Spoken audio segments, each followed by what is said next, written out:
Hello and welcome to Legislative Report. I'm State Representative Mario Scavello of the 176th District in Monroe County. Today we're going to talk to three people and hear their personal stories. The first is Trip Evain's story about living in Pennsylvania, commuting to New York, and deciding to start his own business. The second is Mylan Hayden, who moved to Pennsylvania and commuted to New York and decided to start his own business. And the third is Gary Smith's story about a second chance. And let's start the show with Trip Evain from Barley Creek.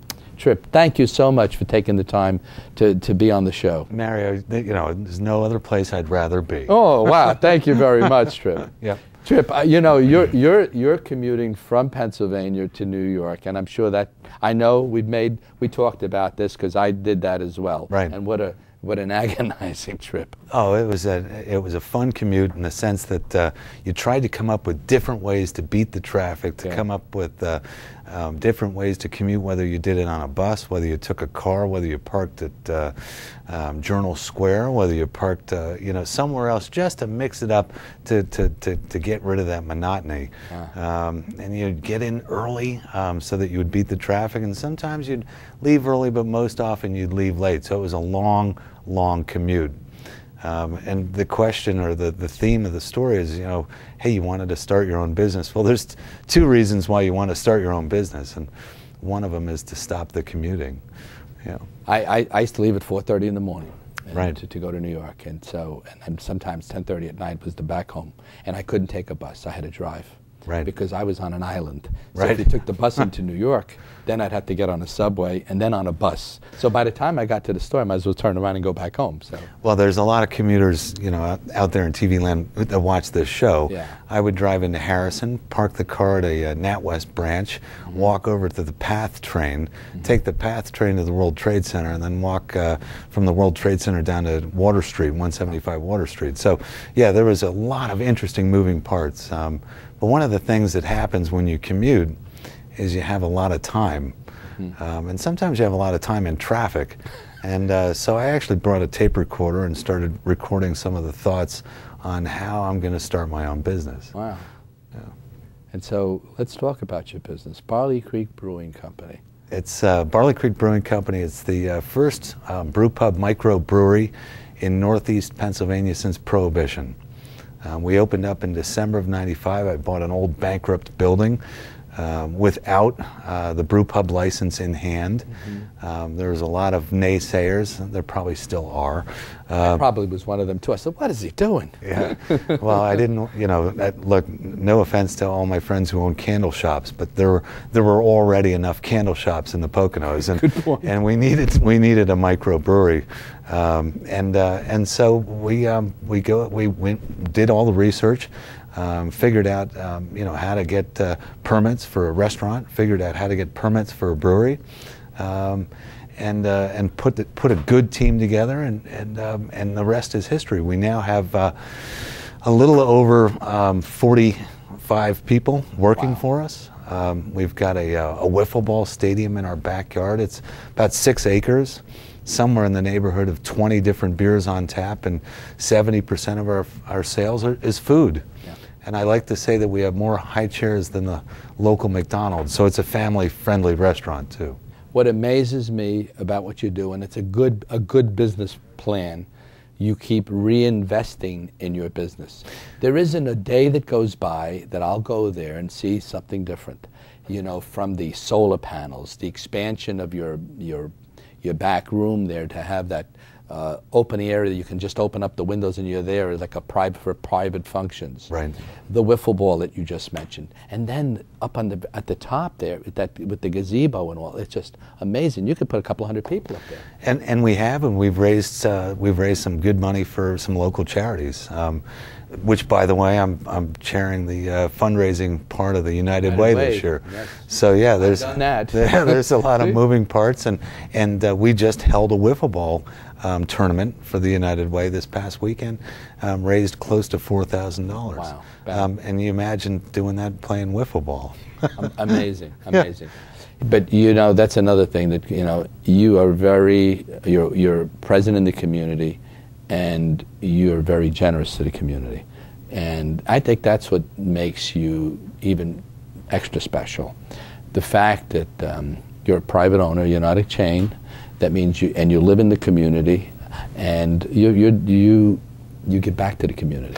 Yeah, and that's part of the mission statement in my heart, my family's heart. You know, if you live here, you get to help, and I think that's what is missing with a lot of our national chains. You know, they have great national programs, but I don't see them, you know, at the board meetings making the tough decisions on where some of the United Way money should be spent. But having said that, they're very valuable members, and I'd like to enroll as many more of them as I can. Well, and I think that you will, but just by what you just said, for those chains out there, get involved more into the community. Don't just be a chain that everybody knows, but at the same time, we do have some, like the owner of McDonald's, great. She's in the community, she donates her time and really, but some that don't. And the ones that don't, you know who you are, and I think you should. I think you should be part of the community and let people know, you know, that you're there. You know? And, you know, you had mentioned reinvesting, and you're right. We love to go ahead and convince our guests that something's changed. You know, when they come in the following year or the following month, for that matter, they come in and say, "What's different?" And that I always get a kick out of, and I learned that you know, growing up in the Poconos from working in a number of different resorts when I was a young man. You know, the guests would come back and see that Mr. Daniels at top of the Poconos had done something different. And Mr. Daniels once said to me, well, yeah, you don't want the guests to think that you took their money and bought a new Cadillac. You want them to see that you reinvested in your facility. Great point. And that's what we try and do every year. My God, great point. And you do a good job of it. You look, the solar panels up on the roof. Right. And you know, the green, and that's something I know that we need to address.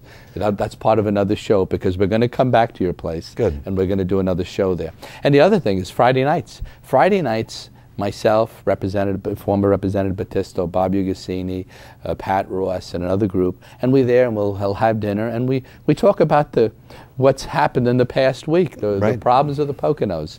And it actually is great for me, because I get to hear what's on people's minds about something that they might have read in the paper. But it's really a nice hangout. It's like the old hangout, the old days. Well, if you think about the beginning of time in Pennsylvania, where did most of the big decisions get made? Ben Franklin, you know, will tell you, at a pub. At a pub, there you go.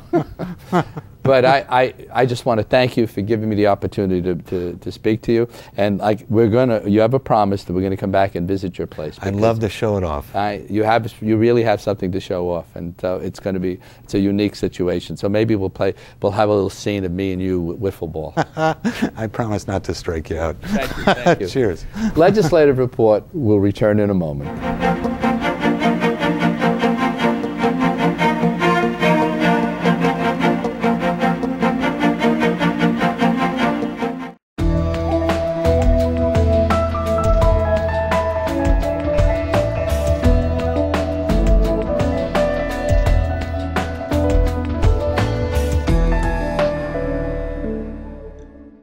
You know, Mylan, I'm smiling. I'm thinking here and how we met, how many years ago, and the unique thing that we have, most things that we have in common. It's just unbelievable. Exactly, it's really unbelievable. Yeah.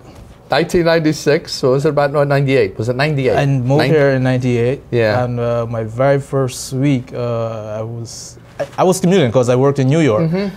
And I stopped. I saw this bagel shop, and I said, let me go in and see what I could get. And there you were at the counter, and you served me, and then you introduced yourself as the mayor of Mount Pocono. Mm-hmm. And I was astonished. I said to myself, wow, the mayor of Mount Pocono is behind the counter, you know, just serving people. And I said to myself, you know, this is not just a politician, he's a people's person. And I like this, because there are very few politicians who will be out of their bed that early in the morning, you know, to serve people and to meet people. Yeah. I miss the people, believe it or not. I don't miss the getting together and sitting down and talking to people. That part I miss totally. And what I do today, it's still there, but just sitting down and having a cup of coffee. Exactly. Unfortunately, with what I do today, I run from one end of the county to the other. Sometimes I'm in East Stroudsburg 3 or 4 times back to Mount Pocono. but I missed the one-on-one with the people in the coffee. Interaction. In their interaction. But we had so much in common because you were commuting, and I had just a couple of years earlier stopped commuting. And when I stopped commuting, I went into and started the business with my wife, and you were doing the commuting, and I know we've had this discussion because I know what you were going through. Sometimes you drove in, sometimes you took the bus. That's right. I commuted for 9 years. And I commuted for 9 years. Yes, see, and I decided, enough was enough, and I joined a local company here in Pennsylvania. And then I said, I need to open my own business because I have 30 years plus in the housekeeping field. I work for a site hospital in New York, and I also work for hotels, resorts, and the company that I joined here in Pennsylvania, it gave me an experience, advantage to work for nursing homes because I was a manager for them, work for nursing homes and hospitals. So I have a wide variety, and I am versatile in the business. And I said to myself, well, if I'm going to open a business, I have to open a business that I know something about, that nobody can second guess me on. There you go. There you go. So I decided I was going to open the cleaning services. And yes, of course, I'm still struggling with it because things are hard. Economy is bad, but I'm not going to give it up. I'm going to continue to pursue it. And I clean homes, offices. I also do audits. I could clean out audits, commercial buildings, whatever, basements. And my prices are reasonable, and I give free estimates.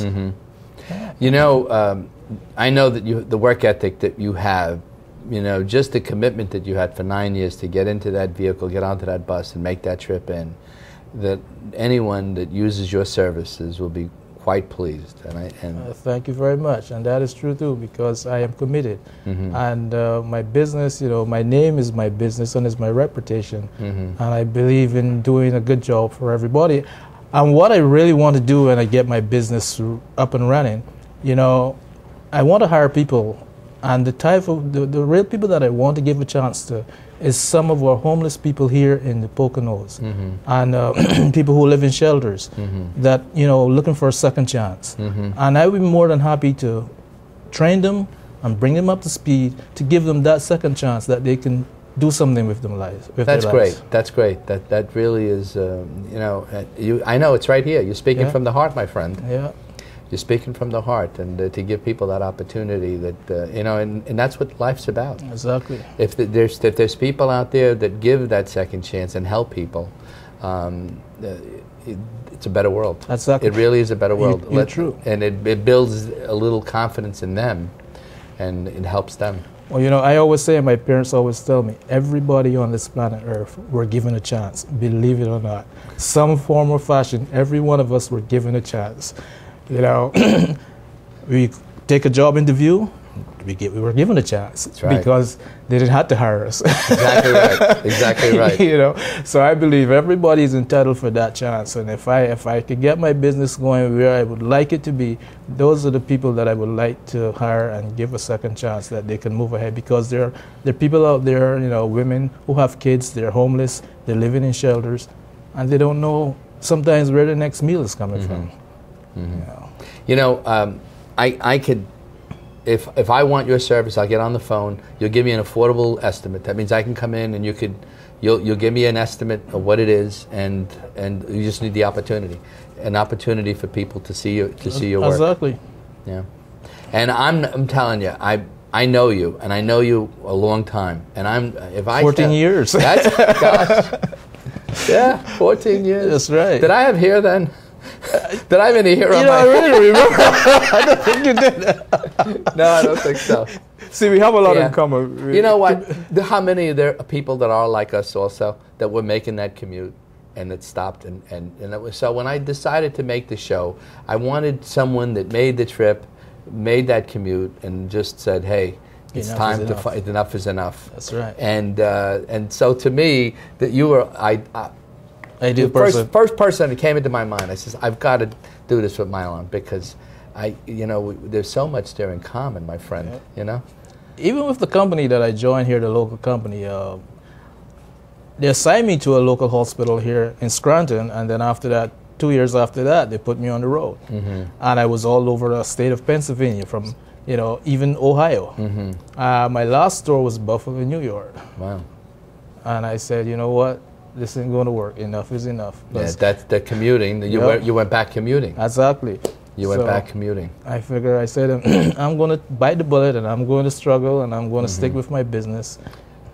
And your hours of service, if somebody wanted to work done at night or during the day or during the afternoon, you're flexible, am I correct? I am flexible. I'm local. I'm right here in the Poconos. I'm 24/7. You could get me anytime. I'm just a phone call away. You know, we briefly talked about what you did when I did. There's a tremendous amount of people still making that commute, and there are many people that have made that commute and also have opened up businesses as well here. And it's so important that when if you're thinking about doing it, do something in the field that you're best at. Exactly. Because if you try to change, that's when you run into trouble. You run into trouble because, you know, my background was supermarkets in the food business. And you talk about how you started. I was delivering grocery orders and ended up as a district manager for all of the A&Ps in New York City. So how and you stuck with your food. And I stuck with the food with the bagel shop. It was food. It was, and it worked. And it worked. Yeah. You do something that you know that you have. Exactly. And then you can improve on it. Because no one can second guess you on it. Exactly you right. You know it. Exactly. Customer service. Customer satisfaction and customer service. That's right. And I wish you the very best, my friend. And I just. It's always a pleasure meeting you because you know what? You always have a smile on your face, and I always try to have a smile on my face, but you make me want to smile. Well, thank you very much. You know, I appreciate it. I saw you in the street one day. I said, "Hey, Mylan, what are you doing?" And we started talking. Yeah. You know, but it's such you're a breath of fresh air, and it's great to have people like you move up here with the drive to do and make better the community and create jobs and think of people like you're willing to do. Yeah. Well. Even the church I go to Pocono Community Church, and the pastor there, he's outreaching, also reaching out to help people of in need, and we do a lot of work there. I am a baptized member there, and I'm an usher there. You met me there once, Pastor Cosby. Yeah. You know where he started? He started in the bagel place. In the bagel, that's right. He started with a couple of people in the bagel place, and that's look how he grew. He grew. He stuck with it. He stuck with it, right. and he came back to the community. Mission accomplished. Yeah, mission accomplished. And he's the reason why I gave up the bagel shop. You know that? I didn't know that. When they bought the land to build a church, he invited me to his ribbon cutting or signing of the right, and his sermon was about finding family time. Just don't work, find family time. That same week, I saw Click, the movie Click, where the guy was all about work, but he would press this and it would fast forward the family time so he could do more work. And he lost his family. And between those two things, I said, it's time. So I gave the bagel shop literally to my baker. Within a week, I stopped. You're right. You know, it's amazing today. I always say it's no family values. You know, everybody's moving. But when I was a child growing up, you know, Sundays was the family day. Yeah. You stay at home, you go to church, and that's it. We've lost that, and it's unfortunate because of the blue laws and everything. That's right. So the name of the business, Sylvester Cleaning Services, and we will have the name up on the screen. Mylan, thank you so much, my friend. I wish you the very best, and please keep in touch. Appreciate it, and I will. Thank you, my friend. Again. Thank you. Very well. Legislative Report will return in a moment.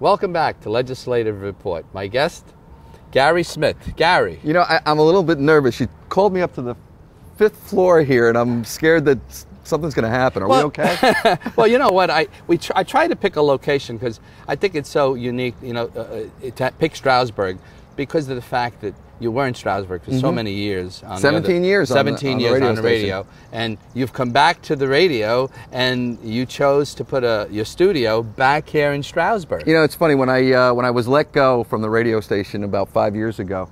I had offers from a lot of different places, and my daughter was younger. I didn't want to move because of that, but I just love this area. And then an opportunity came up, and it was actually in the New York area, in Port Jervis. And they wanted me to travel to the studio out there, and I convinced them that they should really put an office here in Stroudsburg. And our studio, we broadcast locally off of 5th Street. Now, what's the 96.7 Pocono? I'll do a shameless plug. Go ahead. Pocono 96.7, the best of the 60s, 70s, and 80s. And I'm on from 6 till 9 now, but we're going to be increasing the hours as the technology gets a little bit better, because we're fiddling with things as we're doing it right now. So. You know, one of the important things, and even when you left the air, and I don't think you should have ever left the air personally. Thank you. You were always helping in the community. It was, no matter what the issue was, after you were off the air, you were out there in the community, helping people in the community. And on your show, if the community had an event, regardless of what the event was, they would come on your show and you would plug it for them. Well, you know what it is? I always felt, you know, I was very lucky to be, you know, like the #1 show in the area. We were the only radio station in the area, but, you know, besides that, I just felt like it was my duty and my obligation to help out these organizations which supported me, which made us #1. Yeah. So, and now with the news station, with 96.7, it's an open door policy. We allow anybody on that wants to do anything for their, not necessarily business, because of course business is a whole different thing, but if you've got a charity, you've got an organization that needs help, because you know, Mario, how tough it is. You've worked with enough organizations to get the word out to people. That's the toughest part. You put together a great event, you're working so hard on this stuff, how do you let the people know? So we've got pretty much an open door policy. Anybody wants to come in and talk about it, it's the local radio station. We've always wanted to be the local radio station. That's what we're working at. And you know, even when in the intern period, how many years is that now? About 4 years? Since I was... Yeah, since you left the air. Close to 5. 5 years. Yeah. So then you started your internet radio show, which I guessed quite a bit. Even though we didn't want to. Yeah, because they allow you to do stuff on internet that they don't normally allow you to do on regular radio. So I appreciate you for it was coming. tough. It was tough. I mean, I was to bite my tongue sometimes. But however, I just want you to know that, and let the people out there know that you continued to be out there and helping the organizations, the nonprofits in this county, even beyond the radio station. You know, I didn't get as much because I wasn't in the public eye, but I guess my name drew a lot of attention and stuff, and it wasn't even so much that I was Gary in the morning. I made a lot of friends. Yeah. You know, that's the greatest thing about this community, and it harkens back to the days when I worked with my father in the flower shop in Passaic, New Jersey. We were a family-run business. We had people that came in that we treated like family, were almost like family. And that's the way we felt. And when I came here to Stroudsburg, I wanted to get the same type of feel. So even though I was well known through the radio, it was like your local deli or your corner butcher, or, you know, just like the local shop. I wanted the radio station to be the local shop, and that's what it turned into. So even after my days were done, I still had friends that said, listen, can you come out, because we'd love to have you as part of this. And it was pretty heartwarming during that time. But you still do, even during that period of time, you were still doing events, and you were at events. And well, I was waking up at 4 in the morning. I had nothing else to do. So I got used to that. How you doing? You look great. I feel good. Most people don't know this, but Mario married me, not us. But did the wedding for me and my wife. We went out to Harrisburg. Were we the first ones? The first ceremony that I did in Harrisburg. A law went through that said that state reps and no, former mayors. Former mayors? A former mayor. Oh, okay. What do I know? I've been out of radio for 5 years. I don't listen to the media anymore. But former mayors were allowed to do it, and we were your first ones to. In Harrisburg, yeah. And, it was a pleasure. We got a bunch of senators throwing stuff at us. It was fun. It was great. Out in Harrisburg. Hi, honey. Yeah. You know, Gary.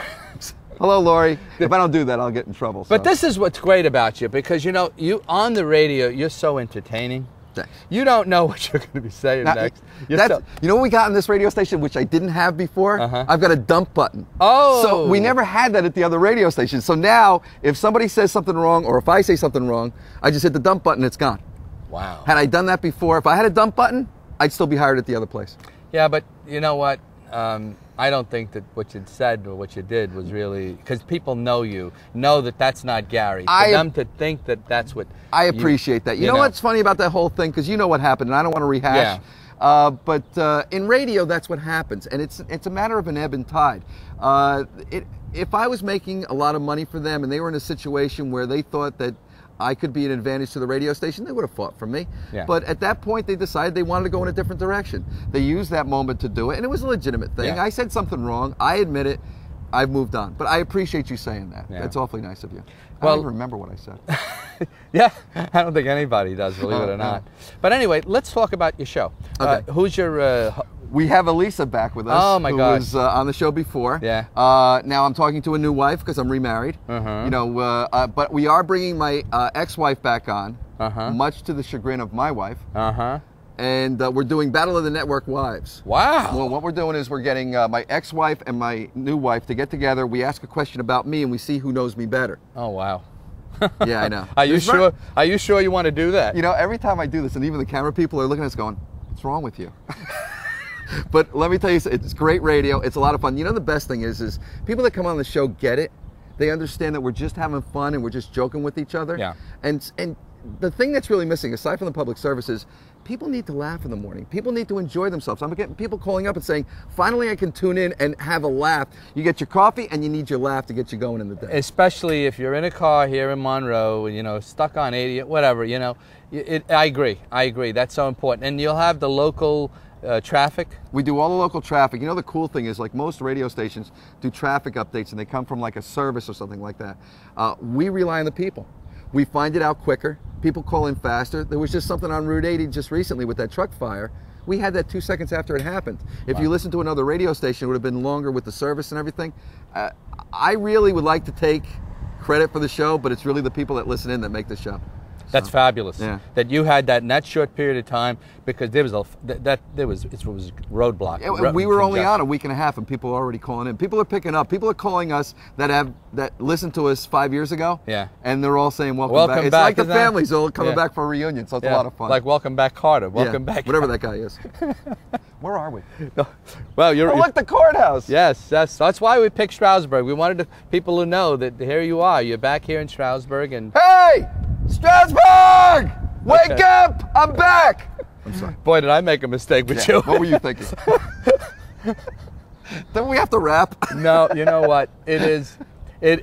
I just to go back, and I'm usually not at a loss for words, but it's great to have you back on the air, and just keep doing what you're doing. You know, you bring humor in the morning to people, and you have a heart of gold. You're out there helping people. There's very few people in this world that, you know, when you are going through adversity, that will stand by you and be your friend. Mario has always been in my corner, no matter whether I was up or down or in trouble, and I love you for that. And I'd kiss you here, but no, we don't want to do that. yeah, after the cameras are off.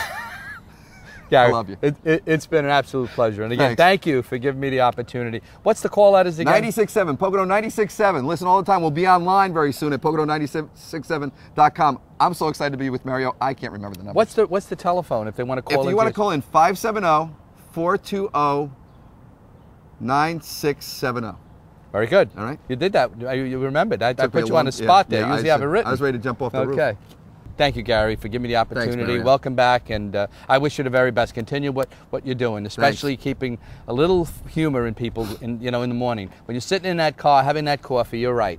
I've done that, and You want to laugh. Yeah, you want to laugh. Thanks, you need Mario. to laugh. Thanks, Mario. That's all the time we have for today's program. I'm State Representative Mario Scavello. For more information about today's program or about any government-related matter, please contact me at my district office. The address and telephone number will be on the screen in a few moments. Thank you for watching, and see you next time for another edition of Legislative Report.